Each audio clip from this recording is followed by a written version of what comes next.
Hello दोस्तों, कैसे हैं आप लोग। जय हिंद। स्वागत है आपका हमारे YouTube channel in India education में। हमारे इस चैनल पे क्लास 10th के साइंस सब्जेक्ट के मोस्ट इम्पॉर्टेंट क्वेश्चन कराए जाते हैं। ठीक है, ये क्वेश्चन एग्जाम के हिसाब से इतने महत्वपूर्ण हैं कि भले ही क्वेश्चन सेम ना फंसे, ठीक है, भले ही क्वेश्चन सेम ना फंसे, लेकिन उस पे आधारित क्वेश्चन जरूर फंसेंगे, उस पे आधारित क्वेश्चन जरूर फंसेंगे। जो हमारा आज का टॉपिक है वो है हमारा पार्श्वक्रम या समांतर क्रम। इसको कहते हैं पार्श्वक्रम या समांतर क्रम में प्रतिरोधों का संयोजन। पार्श्वक्रम या समांतर क्रम में प्रतिरोधों का संयोजन। ठीक है, पार्श्वक्रम या समांतर क्रम में प्रतिरोधों का संयोजन। इसके लिए ये फिगर होता है। ठीक है, इसके लिए जो हमारा फिगर होता है, ये हमारा फिगर होता है। आप देख सकते हैं कि जो हमारी बैटरी है, ये बैटरी है, ठीक है, बैटरी से हमारी आई एम्पियर की धारा बह रही है, बैटरी से हमारी आई एम्पियर की धारा बह रही है। और जो हमारी आई एम्पियर की धारा है, ये देखिए हमारी यहाँ पे पहुंची, और ए पॉइंट से, जो हमारा ए पॉइंट है, ए पॉइंट से जो हमारी आई एम्पियर की धारा है वह I1, I2 और I3 में डिवाइड हो गई। जो हमारी आई एम्पियर की धारा है वो किसमें डिवाइड हो गई? I1, I2 और I3।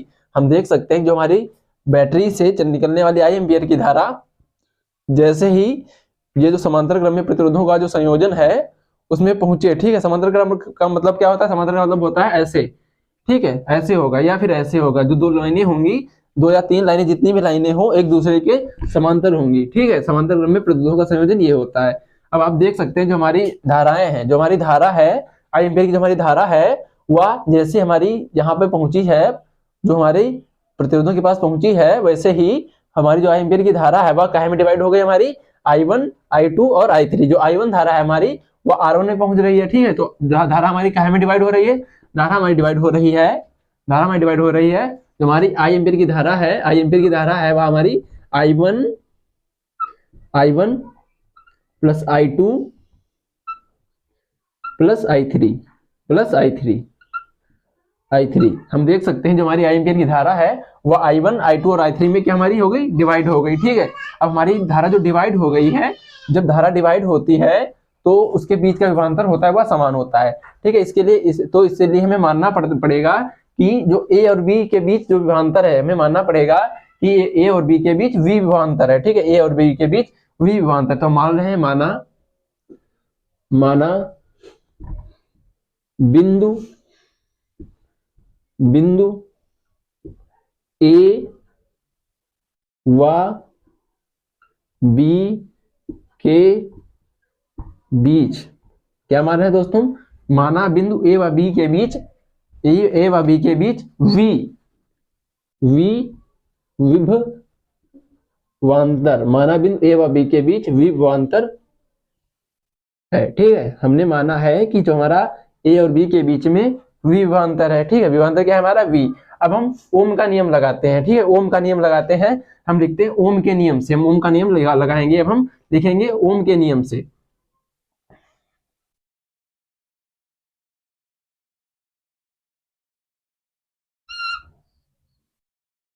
हम ओम का नियम लगाएंगे, लिखेंगे ओम के नियम से। ओम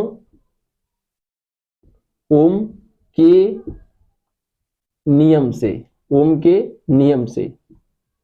दोस्तों ओम का नियम क्या होता है? ओम का नियम होता है हमारा V बराबर IR। ठीक है, ओम का नियम होता है हमारा V बराबर IR। जो ओम का नियम हमारा होता है वो हमारा होता है V बराबर IR। ठीक है, कभी कभी हमसे ओम के नियम की परिभाषा भी, डिफिनेशन भी पूछ देता है एग्जाम में कि ओम का नियम क्या होता है। ठीक है, ओम का नियम क्या होता है दोस्तों? यदि किसी चालक की भौतिक अवस्था ना बदली जाए, ओम का नियम होता है कि यदि किसी चालक की भौतिक अवस्था ना बदली जाए तो उसके सिरों का जो विभवांतर होता है वह उसमें प्रवाहित धारा के समानुपाती होता है। ठीक है, उसमें प्रवाहित धारा के क्या होता है दोस्तों? समानुपाती होता है। तो ओम के नियम हम लगा रहे हैं। ठीक है, हम देख सकते हैं, अब हम ओम के नियम से V बराबर IR होता है ओम का नियम, तो हम लिखेंगे। ठीक है, तो हम लिखेंगे, अब हमें मालूम है कि जो विभवांतर V है, ठीक है, वो A और B के बीच में V विभवांतर है। तो V बराबर V1 क्या हो जाएगा हमारा? V1 हम मान रहे हैं V बराबर हो जाएगा हमारा, V बराबर हो जाएगा। ठीक है, देखो जब A और B के बीच V विभवांतर है तो सभी प्रतिरोधों के बीच तब सभी प्रतिरोधों के बीच भी विभवांतर V होगा। ठीक है, तो V हमारा है, तो V बराबर क्या होता है? I और R। V बराबर IR होता है, तो I हमारा क्या है? यहाँ पर I1 है और R क्या है हमारा? R1 है। तो हमारा हो जाएगा I1, ठीक है, R1, I1 और R1, I1 और R1, ठीक है। तो हमारा V क्या हो जाएगा, हमारा I1 और R1। ये हमारा हो गया समीकरण नंबर 1, I1 और R1, ठीक है। अब हम समीकरण नंबर 2 देखते हैं। I1 और R1 हो गया, तो हम इसी प्रकार इसी प्रकार इसी प्रकार इसी प्रकार इसी प्रकार हम देख सकते हैं जो हमारा V2 हो, जो हमारा V होगा, V इसी प्रकार जो हमारा V होगा तो हमारा I2, ठीक है, ये I2 और R1 के I2 और R2 के बराबर होगा। V2 जो होगा हमारा I2 और R2 के हमारा इक्वल होगा, बराबर होगा। ये हमारा हो गया समीकरण नंबर 2। अब इसी प्रकार फिर से हमें इसी प्रकार लेना पड़ेगा, हमें समीकरण नंबर 3 लेना पड़ेगा। इसी प्रकार हमारा I3 और R3 इसको लेना पड़ेगा। इसी प्रकार V बराबर I2 I3, ये I3 और R3, इसी प्रकार हमारा V बराबर I3 और R3, ये हमारा हो गया समीकरण नंबर 3। ये हमारा क्या होगा दोस्तों, समीकरण नंबर 3। अब देखिए हमें पता है कि जो हमारा जो हमारा समीकरण नंबर 1 है, ये हमारा जो हमारा ये वाला पॉइंट है, ये वाला जो हमारा पॉइंट है, ये वाला पॉइंट जो हमारा है, ये वाला जो हमारा पॉइंट है, इसको हम समीकरण नंबर ए मान रहे हैं, ए मान लिया है, ठीक है। आप कुछ भी मान सकते हैं, ठीक है। हमारा हमने यहाँ से एक माना है तो हमने ए मान लिया है, ठीक है। हम देख सकते हैं जो हमारा आई है वो हमारा I1, ठीक है, I1 I2 और I3 के बराबर है। तो हम समीकरण 1 और 2 में, ठीक है, समीकरण हम ए में 1 2 3 के वैल्यू रख देंगे, ठीक है। समीकरण 1 में हम ए में हम 1 2 3 की हम वैल्यू रख देंगे। समीकरण ए में हम 1 2 3 की क्या रखेंगे, वैल्यू रख देंगे। हम लिखेंगे समीकरण ए से, समीकरण ए से दोस्तों, समीकरण ए क्या है हमारा, समीकरण ए है हमारा I बराबर I1 plus I2 plus I3। अब दोस्तों जो हमारा I है, I किसके बराबर है, हमारा I किसके बराबर होगा। अब जब हम I की वैल्यू निकालेंगे, हम V बराबर IR से जब हम I की वैल्यू निकालेंगे तो हमारा होगा I बराबर हो जाएगा हमारा, I बराबर क्या होगा दोस्तों, हमारा I बराबर होगा हमारा V अपान R, V अपान क्या हो जाएगा R, I बराबर हमारा क्या होगा V अपान R।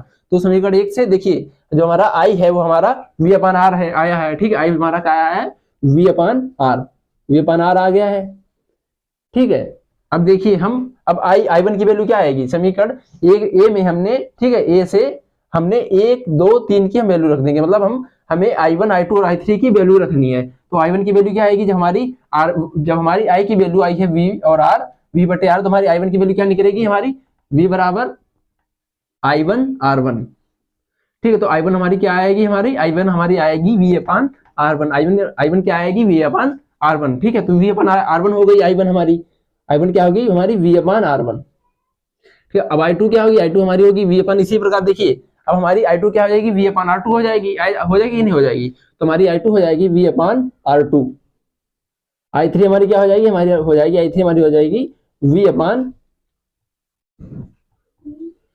अपान R3, ठीक है। अब हम देख सकते हैं कि इसमें जो V है, इसमें जो हमारी राइट हैंड साइड है, इसमें हमारी जो V है, V तीनों में कॉमन है, तो हम V हम निकाल लेंगे।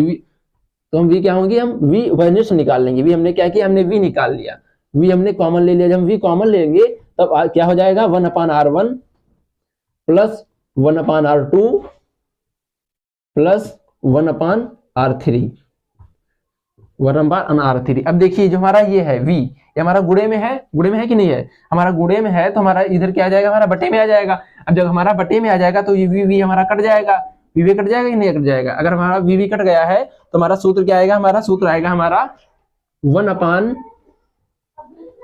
अपान R बराबर, ठीक है, 1 अपान R1 प्लस 1 अपान R2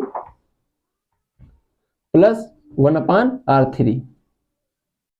दोस्तों ये जो होता है हमारा, ये हमारा इनके बराबर होता है। इसमें हम डैश करके हम n भी लिख सकते हैं। n का मतलब होता है कि जरूरी नहीं है कि इसमें 3 ही प्रतिरोध हो, जरूरी नहीं है कि इसमें 3 ही प्रतिरोध हो, इसमें कितने भी प्रतिरोध हो सकते हैं, 4 5 6 7 8, लेकिन उसकी जो वैल्यू आएगी, अब आप देख सकते हैं जो हमारा 3 है, 3 का हमारा निकला है 1 अपान R1 प्लस 1 अपान R2 प्लस 1 अपान R3। ऐसे अगर हमारे 6 होंगे तो हमारा होगा 1 अपान R1 प्लस 1 अपान R2 प्लस 1 अपान R3, ठीक है, प्लस 1 अपान R4 प्लस 1 अपान R5 प्लस 1 अपान R6। तो हमारा इसी प्रकार से बढ़ता जाएगी। हमारी वैल्यू जो हमारी होती है वह हमारी n डैश n तक जाती है, ठीक है ना, n तक जाती है। हम जितनी तक इसको ले जाए जितना तक हमारा पूछा जाए। तो हमारा ये हमारा सूत्र क्या है, क्या हमारा सूत्र हमारा आ गया कि 1/r बराबर हो गया हमारा 1/r1 plus 1/r2 plus 1/r3। ये हमारा सूत्र का हमारा निगमन हो गया, हमारा प्रूव हो गया, हमारा सिद्ध हो गया। ठीक है, ये हमारा क्या हो गया, हमारा ये सिद्ध हो गया, ये हमारा सिद्ध हो गया।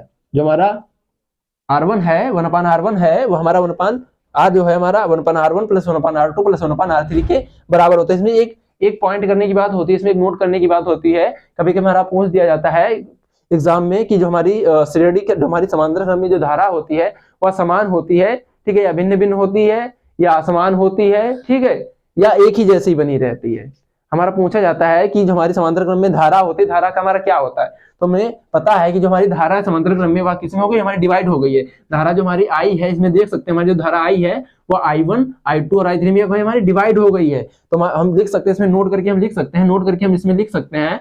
नोट करके हम क्या लिखें दोस्तों, हम क्या लिखें कि जो हमारी समांतर क्रम में जो धारा हमारी होती है, समांतर क्रम में हमारी धारा होती है वो हमारी क्या होती है, डिवाइड हो जाती है। धारा क्या होती है हमारी समांतर क्रम में, समांतर क्रम में, समांतर क्रम में हमारी क्या होती है, धारा हमारी डिवाइड हो जाती है। धारा क्या होती है, धारा बट जाती है, धारा हमारी बट जाती है, बट जाती है, धारा हमारी बट जाती है। समांतर क्रम में क्या होता है, हमारी धारा बट जाती है। लेकिन विभवांतर, लेकिन विभवांतर हमारा विभवांतर क्या होता है हमारा समान होता है। लेकिन विभवांतर हमारा क्या होता है दोस्तों, विभवांतर हमारा समान होता है। क्या होता है हमारा दोस्तों, हमारा विभवांतर हमारा समान होता है, विभवांतर समान होता है। ये हमारा कभी कभी एक नंबर में पूछ दिया जाता है, या तो आपसे विभवांतर पूछेगा, विभवांतर क्या होगा, या तो आपसे धारा का पूछ देगा कि धारा का क्या होगा। इस पे बेस्ड क्वेश्चन हमारे आते हैं। ठीक है, हमारे बोर्ड एग्जाम में लॉन्ग में क्वेश्चन आता है कि जो हमारे मतलब प्रतिरोध दिए होंगे उसको हमें सिद्ध करना पड़ता है कि इनके बीच में प्रतिरोध क्या होगा। ठीक है, इससे आपसे पूछ सकता है। तो अगर आपसे इस टाइप का स्ट्रक्चर दिया हो, ठीक है, अगर आपको धारा डिवाइड होती दिखाई दे, अगर आपको धारा डिवाइड होती दिखाई दे, कहीं पे भी अगर आपको धारा डिवाइड होती हुई दिखाई दे रही है, तो हमारा जो होगा हमारा समांतर क्रम में होगा। ठीक है, इसमें जो हमारा ये हमारा जो सिद्ध करने वाला जो हमारा सूत्र है, ठीक है, इसमें ये केवल एक ही बेस पर आधारित है कि हमें आई की वैल्यू निकालनी है, हमें आई देखना है कि हमारा आई का हो क्या रहा है, आई का हमारा क्या हो रहा है, हमारा I1 प्लस I2 और I3 में टूट गया। फिर हमें आई की वैल्यू निकालनी है, फिर हमें जो I1 I2 और I3 की वैल्यू निकालनी है। ठीक है, हमको इसमें वैल्यू निकालनी है ओम के नियम से। हमको पता है आई जो हमारा होता है, आई किसमें आता है हमारा V बराबर IR होता है हमारा। V बराबर क्या होता है, V बराबर हमारा IR होता है, V बराबर हमारा IR होता है। इससे हम आई की वैल्यू निकाल लेंगे। ठीक है, तो हमें आई की वैल्यू निकाल के, हमको आई की वैल्यू निकालनी होती है। जब हम आई की वैल्यू निकाल के इस समीकरण में रखते हैं तो हम आई की जो हम वैल्यू निकालेंगे, इसकी आई बराबर I1 plus I2 plus I3 की जब हम वैल्यू निकालेंगे और समीकरण में रखेंगे तो हमारा हल करने पर जो हमारा सूत्र आएगा वही हमारा होता है समांतर क्रम में प्रतिरोधों का संयोजन। ठीक है, वही हमारा समांतर क्रम में प्रतिरोधों का संयोजन होता है। उम्मीद करते हैं दोस्तों आपको अच्छी तरीके से समझ में आया होगा। अगर आपको समझ में आता है तो हमारी वीडियो को लाइक करें, सब्सक्राइब करें, हमारे चैनल को सब्सक्राइब करें तथा कमेंट करें, क्योंकि एक वीडियो बनाने में बहुत ही मेहनत लगती है। अगर आपका एक सब्सक्राइबर भी ठीक है हमको मोटिवेट करता है, हमको वीडियो बनाने की प्रेरणा देता है। जय हिंद दोस्तों, मिलते हैं हम आपके नेक्स्ट लेक्चर में।